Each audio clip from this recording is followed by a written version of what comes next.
Hello friends, स्वागत है आप सभी का आपके अपने यूट्यूब चैनल लर्निंग नीट पर। और जैसा कि आपको पता है कि शाम को 5 बजे की आपकी क्लास फिक्स है सीटेट और एमपी टेट के लिए, और डेली चलती है, काफ़ी लॉन्ग टाइम से हम चला रहे हैं और कंटिन्यू ये रहने वाली है आपके एग्ज़ाम तक। तो चलिए बिना टाइम वेस्ट के स्टार्ट करेंगे सेशन। आज हम यहाँ पे देखने वाले हैं सामाजिक अध्ययन के प्रश्न। आज जो है पेडागॉजी सेक्शन से मैंने क्वेश्चन इंक्लूड किए हैं और आज के प्रश्न डेफिनेटली आपको पसंद आएंगे आप जब अटैम्प्ट करेंगे। तो चलिए स्टार्ट करेंगे। जितने भी लोग जुड़ चुके हैं सबको गुड इवनिंग एंड रिप्लाई करने के लिए रेडी हो जाइए। तो देखिए आज का जो पहला प्रश्न है, निम्नलिखित में से कौन सा प्रश्न विद्यार्थियों के आलोचनात्मक चिंतन कौशल को विकसित करने में मदद करेगा। अब आप ऑप्शन देखिए, है ना, तार्किक चिंतन कौशल जो है विकसित करना है। महिलाओं पर कार्य का दुगना बोझ, इस पर टिप्पणी कीजिए। प्रदूषण को नियंत्रित करने के लिए सरकार द्वारा किए जाने वाले 2 उपायों को लिखिए, मतलब 2 उपाय जो सरकार ने किए बस उसको लिख दीजिए। भारतीय स्वास्थ्य और भारतीय शिक्षा में सरकार की क्या भूमिका है। सभी संक्रामक रोग जल जनित होते हैं, सत्य अथवा असत्य बताइए। कौन से प्रश्न का उत्तर देने में बच्चों में चिंतन कौशल, आलोचनात्मक चिंतन कौशल विकसित होगा।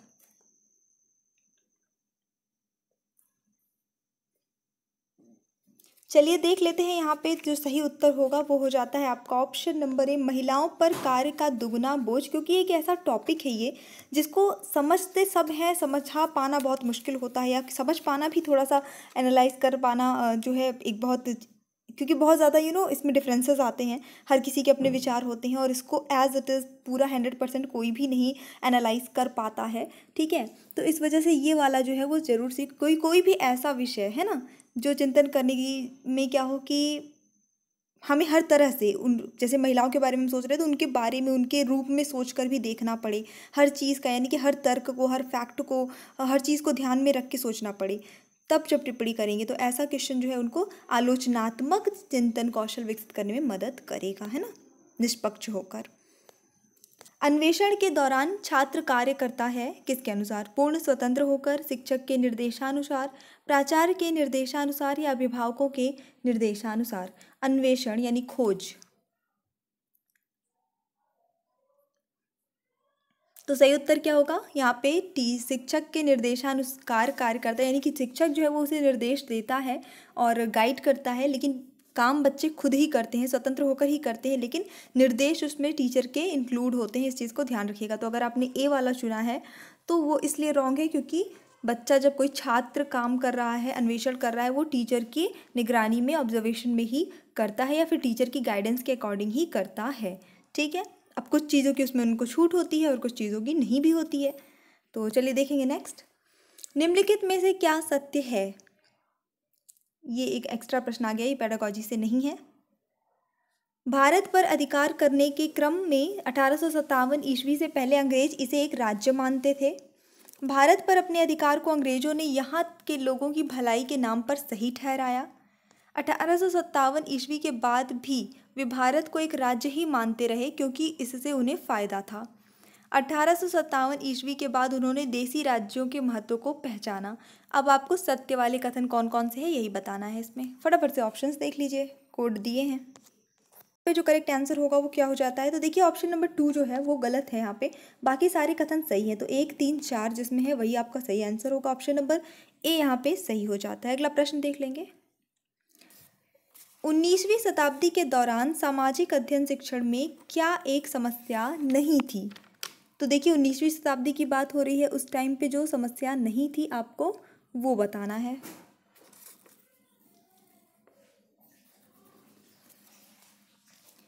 चलिए देख लेंगे। तो विद्यालय परिसर हेतु ज़्यादा जगह की व्यवस्था, कक्षा कक्ष में आधुनिक उपक्रमों का प्रयोग, उपलब्ध साधनों का व्यापक तथा सही दिशा में प्रयोग, प्रशिक्षित शिक्षकों की अधिकता। तो जो समस्या नहीं थी वो थी आपके ऑप्शन नंबर ए, विद्यालय परिसर हेतु ज़्यादा जगह की व्यवस्था। ये क्योंकि उस टाइम पे क्या है, देखिए जगह बहुत हुआ करती थी, जगह आराम से मिल जाती थी, जितना भी बड़ा आपको स्कूल बनवाना हो उसके हिसाब से जगह आसानी से मिल जाया करती थी, तो ये समस्या नहीं थी। बाकी क्योंकि आधुनिक उपक्रम उस टाइम पे नहीं थे, बहुत प्रशिक्षित शिक्षक नहीं मिल पाते थे अधिक मात्रा में, ठीक है, उपलब्ध साधन का व्यापक और सही दिशा में प्रयोग नहीं हो पाता था इस कारण से, तो ये सारी समस्याओं के अंतर्गत थी। यहाँ पे बोला है जो समस्या नहीं थी, जगह की व्यवस्था होना समस्या नहीं थी, वो ईजिली हो जाया करती थी पहले। सामाजिक अध्ययन सामाजिक विज्ञान शिक्षण के दौरान विद्यार्थियों को पहले उन वस्तुओं का ज्ञान कराया जाए जो उनके सामने प्रत्यक्ष रूप से हैं, तत्पश्चात अप्रत्यक्ष अथवा उनका जो उनके सामने मौजूद नहीं है, यानी जो अमूर्त है, उसका ज्ञान कराया जाए। इसका एकमात्र कारण यह है कि मनोवैज्ञानिक दृष्टि से 6 वर्ष से 14 वर्ष तक की आयु का विद्यार्थी प्रत्यक्ष ज्ञान के स्तर पर ही कार्य करता है। ठीक है, ये पूरा एक कथन हम लोगों ने पूरा पढ़ लिया, फैक्ट पढ़ लिया। अब आपको बताना है कि इस कथन के अनुसार निम्न में से क्या जो है वो सही है, सत्य है। सभी आयु वर्ग के लिए सामाजिक अध्ययन, सामाजिक विज्ञान शिक्षण में प्रत्यक्ष ज्ञान आवश्यक है। 6 से 14 वर्ष तक की आयु के छात्रों के लिए सामाजिक अध्ययन, सामाजिक विज्ञान शिक्षण अप्रत्यक्ष ज्ञान पर करना शिक्षण की एक समस्या है। अध्यापक को शिक्षण कराते समय अप्रत्यक्ष ज्ञान से प्रत्यक्ष ज्ञान की ओर जाना चाहिए। अध्यापक को शिक्षण के दौरान हमेशा प्रत्यक्ष ज्ञान को प्रयोग से बचना चाहिए। के होना चाहिए था प्रत्यक्ष ज्ञान के प्रयोग से। तो आपको ऊपर हम लोगों ने जो कथन पढ़ा है उसके हिसाब से जो इसमें सत्य है इसके अनुसार वो बताना है। चलिए देख लेंगे। तो यहाँ पे ये उसका इस पूरे के अनुसार ये वाला आपका ऑप्शन नंबर सही हो जाता है कि 6 से 14 ईयर्स तक के जो बच्चे हैं उनके लिए सामाजिक अध्ययन, सामाजिक विज्ञान शिक्षण अप्रत्यक्ष ज्ञान पर करना शिक्षण की एक समस्या है। क्यों? क्योंकि पहले जो है वो प्रत्यक्ष चीज़ों को ज़्यादा समझते हैं। मृद भांड भूगर्भीय एवं पुरातात्विक वर्गीकरण के महत्वपूर्ण साधन हैं। क्यों साधन हैं इनके? मृद भांडों की सहायता से किसी काल विशेष की आर्थिक स्थिति का पता चलता है। मृद भांडों की सहायता से किसी काल विशेष की सामाजिक स्थिति का पता चलता है। मृद भांडों की सहायता से विभिन्न संस्कृतियों की पहचान की गई है। या मृद भांडों की सहायता से किसी काल विशेष के प्रशासन के बारे में महत्वपूर्ण जानकारी मिलती है।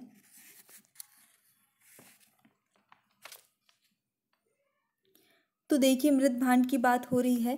इसका महत्व इसलिए माना गया क्योंकि यहाँ से उस टाइम के इससे जो है उस टाइम पे क्या संस्कृति थी, वहाँ का क्या कल्चर था, इसके बारे में हमें पता चलता है। तो ये करेक्ट आंसर हो जाता है।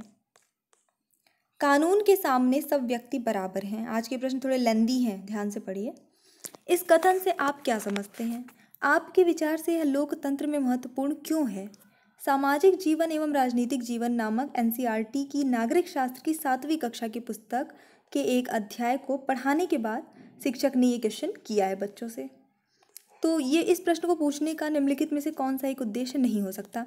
ऐसा जो ऑप्शन है उनमें से कौन उद्देश्य नहीं होगा ये क्वेश्चन पूछने का? क्लियर? अभी चलिए हम लोग ऑप्शन देख लेंगे। यह आकलन करना कि विद्यार्थी अध्याय में निहित विचारों को अपने शब्दों में अभिव्यक्त करने एवं उन्हें नए संदर्भों में लागू करने में किस तरह सक्षम है। यह आकलन करना कि विद्यार्थी तर्क करने में कितना सक्षम है। यह आकलन करना कि विद्यार्थी को कानून की कितनी समझ है। और यह आकलन करना कि विद्यार्थी ने अध्याय की अवधारणाओं को किस हद तक समझा है। जो उद्देश्य नहीं है इस प्रश्न पूछने का।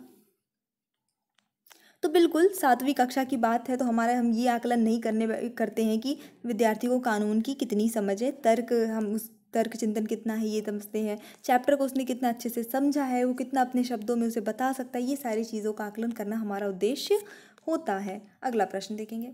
ज्ञान और विचारों के आयोजन में निम्नलिखित संसाधनों में से क्या सहायक है? स्मृति संकेत, प्रश्न बैंक, सूचनापूर्ण नक्शे, खोजपूर्ण सॉफ्टवेयर।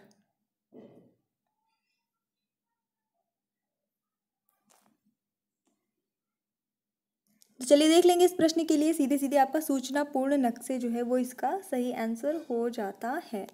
अगला देख लेते हैं।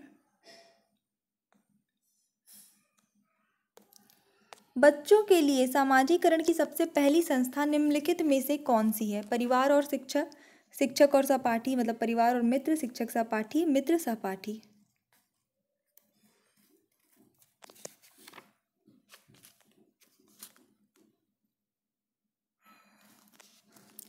चलिए देख लेंगे अब इस प्रश्न के ये जो सही उत्तर हो जाता है वो होता है पहली संस्था परिवार और मित्र। क्योंकि बच्चों के कोई भी बालक होता है तो सबसे पहले उसका संपर्क परिवार से होता है, फिर धीरे धीरे उसके अगल बगल में जो मित्र रहते हैं, कुछ थोड़े मित्र बनते हैं, उनसे होता है, और बाकी फिर बाद में वो बृहद समाज में खुलना शुरू करता है धीरे धीरे। अगला प्रश्न है, निम्नलिखित में से क्या चर्चा का प्रासंगिक बिंदु है जो सामाजिक विज्ञान की कक्षा में लैंगिक विभेदता, ध्यान, भेदभाव की बात नहीं, विभेदता की बात हो रही है, पूर्वाग्रह की बात नहीं हो रही है, अपोजिट है ना, से संबंधित है। लड़कों को अधिक ज्ञान और कौशल पाने की जरूरत है। देखिए ऑप्शन में स्पेशली लड़कों के बारे में बोल दिया गया तो ये तो लैंगिक पूर्वाग्रह हो गया। दूसरा ऑप्शन देख लीजिए, विभिन्न व्यवसाय पुरुषों और महिलाओं की क्षमता के लिए उपयुक्त होते हैं। तो यहाँ पे भी कहीं ना कहीं एक डिफाइन कर दिया जा रहा है कि ये व्यवसाय पुरुष के लिए अच्छा है, ये महिलाओं के लिए अच्छा है, महिलाएं पुरुष वाला का नहीं कर सकती, पुरुष जो है महिलाओं वाला नहीं करेंगे, ऐसा है। तो ये भी लैंगिक पूर्वाग्रह विभेदता नहीं है। लड़कियों को खेलों पर ध्यान केंद्रित नहीं करना चाहिए, तो ये भी बात आ गई हाल पूर्वाग्रह वाली, तो ये भी नहीं होगा। अन्य कामों की तरह घरेलू काम के लिए भी कौशल की आवश्यकता होती है। अगर इस टॉपिक पे चर्चा होती है तो कहीं ना कहीं ये चीज़ दर्शाएगा कि जो लड़कियां घरेलू काम भी करती हैं उसमें भी कौशल की आवश्यकता होती है, और कहीं ना कहीं ये इक्वालिटी लेकर आएगा। तो यहाँ पे ऑप्शन नंबर 4 जो है सही हो जाता है। निम्नलिखित में से क्या सामाजिक विज्ञान के क्षेत्र में रचनात्मक आकलन के लिए उपयुक्त है? पाठ में दिए गए परिभाषिक शब्दों की व्याख्या करना, एक मुद्दे पर एक चर्चा करना, ऐतिहासिक स्थल की यात्रा पर आलेख बनाना, मॉडल और चार्ट तैयार करना। रचनात्मक आकलन, तो देखिए अगर ये क्वेश्चन निगेटिव में होता कि जो रचनात्मक आकलन के लिए उपयुक्त नहीं है, ये निगेटिव होना चाहिए था, शायद ये मिसप्रिंटिंग है क्वेश्चन, तो इसका आंसर जो है ऑप्शन नंबर ए हो जाता कि सिर्फ शब्दों की व्याख्या कर देना, ये इसमें कुछ रचनात्मक नहीं है, रटने पे ये जो ज़्यादा जोर देगा। लेकिन क्योंकि हमारा क्वेश्चन मान लीजिए एग्जाम में आ ही गया है अभी क्वेश्चन, अब क्या कर सकते हैं, अब हम ये नहीं कहेंगे कि क्वेश्चन मिस टाइपिंग है, मिस प्रिंटिंग है, हमें तो सॉल्व ही करना है। तो यहाँ पे रचनात्मक क्षेत्र के आकलन के लिए उपयुक्त बोला है, सबसे बेस्ट क्या होगा, तो मेरे ख्याल से जब मुझे लग रहा है, आपको भी लग रहा है तो बताइएगा, ऑप्शन नंबर 3 जो है सही होना चाहिए कि ऐतिहासिक स्थल की यात्रा की है और उस पर प्रॉपर एक आलेख बनाना, क्योंकि यात्रा हमने जब भी छात्रों ने जब भी की है और उसके बाद फिर उस पर आलेख वो तैयार कर रहे हैं, तो कहीं ना कहीं यहाँ पे उसमें और अपने अपने तरीके से करेंगे तो क्रिएटिविटी उनकी झलकेगी, तो ये एक बहुत अच्छा तरीका हो जाएगा। बाकी मॉडल चार्ट बनाना भी रचनात्मक आकलन में आ जाता है। चर्चा करना भी कहीं ना कहीं आपका जो है चिंतन तर्क जो है वो विकसित करता है। तो मेरे ख्याल से सबसे अच्छा ऑप्शन नंबर 3 जो है वो सही होगा, आप भी बताइएगा। और अगर निगेटिव होता तो ऑप्शन नंबर 1 सही होता। अगला देखेंगे, निम्नलिखित कारकों में से कौन सा कारक नागरिक शास्त्र का नाम बदलने के लिए जिम्मेदार है? गतिशीलता को बढ़ावा देना, छात्रों को राजनीतिक प्रशिक्षण प्रदान करना, एक आज्ञाकारी और वफादार समाज का निर्माण करना, उच्च स्तर में राजनीति विज्ञान के अध्ययन के लिए छात्रों को तैयार करना। तो सबसे पॉजिटिव वाला हमें ये लेना है यहाँ पे, एक आज्ञाकारी और वफादार समाज का निर्माण करना। ये एक्चुअली में जो है नागरिक शास्त्र ब्रिटिश राज के तहत नागरिकों की आज्ञाकारिता और वफादारी के लिए ये शब्द जो है बनाया गया था, नागरिक शास्त्र नाम दिया गया था।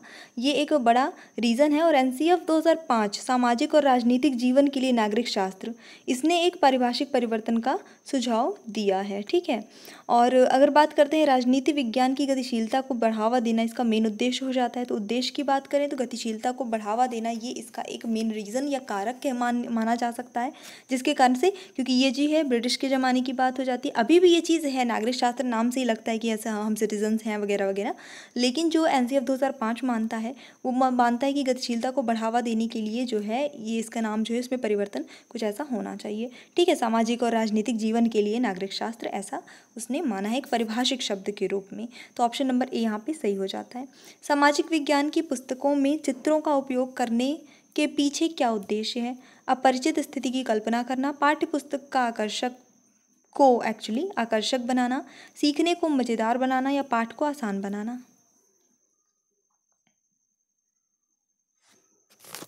देखिए ज़्यादातर सामाजिक विज्ञान की पुस्तकों में आपने देखा होगा कि चित्र दिए होते हैं, तो उसका रीज़न ये होता है अपरिचित स्थिति की कल्पना करना, क्योंकि चित्र बन जैसे पुराने फ्रीडम फाइटर्स के बारे में लिखा है या फिर दिखाया जा रहा है कोई फाइटिंग दिखा रहा है किसी ज़माने का, तो उससे संबंधित चित्र बने। अब वो सब सीन ऐसे हैं जो बच्चे रियल में तो कभी नहीं देखेंगे, कभी नहीं देख पाएंगे, या किसी इमारत के बारे में बताया जा रहा है या किसी समुद्र के बारे में, किसी भी चीज़ के बारे में बताया जा रहा है तो उसके रिलेटेड चित्र दिया होता है ना, कि जैसे आदि मानव ये जो है वो हथियार उपयोग करते थे वगैरह वगैरह, तो सबका चित्र बना है। तो बच्चे उसके बारे में नहीं जानते, ना ही वो कभी प्रत्यक्ष में शायद देखेंगे भी नहीं अपने जीवन में, तो उसकी वो कल्पना कर सके, उसको समझ सकें ज़्यादा गहराई से, इसके लिए जो है चित्रों का उपयोग सामाजिक विज्ञान की पुस्तक में होता है। तो ये इसका करेक्ट आंसर हो जाएगा। तो ये हमारा छोटा सा सेशन था और मुझे पूरी उम्मीद है कि आपको पसंद आया होगा। अगर पसंद आया तो लाइक करिए, शेयर करिए, और अगर आप चैनल पर न्यू हैं तो प्लीज़ चैनल को सब्सक्राइब करके बेल आइकन ज़रूर प्रेस करिएगा। So thanks for watching, keep studying and bye bye.